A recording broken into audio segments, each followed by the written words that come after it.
പാകിസ്ഥാനെ പിന്തുണച്ച് പുലിവാല് പിടിച്ചിരിക്കുകയാണ് ശരിക്കും തുർക്കി. ഓപ്പറേഷൻ സിന്ദൂറിനിടെ പാകിസ്ഥാന് ആയുധങ്ങൾ എത്തിച്ച് പരസ്യ പിന്തുണ നൽകിയ തുർക്കി എല്ലാവരെയും ഞെട്ടിച്ചിരുന്നു. അറബ് രാജ്യങ്ങളെല്ലാം ഈ വിഷയത്തിൽ നിഷ്പക്ഷ നിലപാടെടുത്തപ്പോൾ പാകിസ്ഥാനെ പിന്തുണച്ച ചുരുക്കം രാജ്യങ്ങളിലൊന്നാണ് തുർക്കി. എന്നാൽ ഇതിന് പിന്നാലെ ഇന്ത്യയിലെ ഇ-കൊമേഴ്സ് പ്ലാറ്റ്ഫോമുകളെല്ലാം തുർക്കി ബ്രാൻഡുകളെ പതിയെ ഒഴിവാക്കി തുടങ്ങി. ഔദ്യോഗികമായ നിരോധനമില്ലെങ്കിലും തുർക്കി ബ്രാൻഡുകൾ സീനിന് പുറത്തായെന്നതാണ് സത്യം. പിന്നാലെ തുർക്കിയിലേക്കുള്ള ഇന്ത്യൻ സഞ്ചാരികളും പ്രതികരിക്കാൻ തുടങ്ങി. തുർക്കിയിലേക്കുള്ള ബുക്കിംഗ് കുറഞ്ഞത് 60%.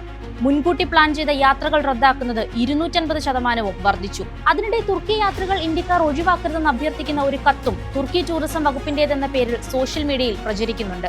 കാര്യങ്ങൾ ഇതുകൊണ്ടൊന്നും തീർന്നില്ല. തുർക്കിയിൽ നിന്നുള്ള ആപ്പിൾ, മാർബിൾ തുടങ്ങിയ നിരവധി ഉൽപ്പന്നങ്ങളാണ് ഇന്ത്യൻ വ്യാപാരികൾ വേണ്ടെന്ന് വെച്ചത്.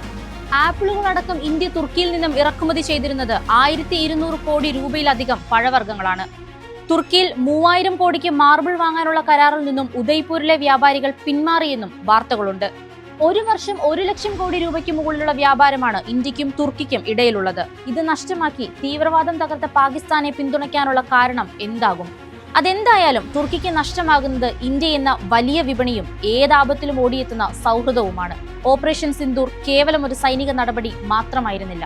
ഇന്ത്യയുടെ വ്യാപാര നയതന്ത്ര ബന്ധങ്ങളിലും വലിയ മാറ്റമുണ്ടാക്കുമെന്ന് വിദഗ്ധർ പറയുന്നത് വെറുതെയല്ല.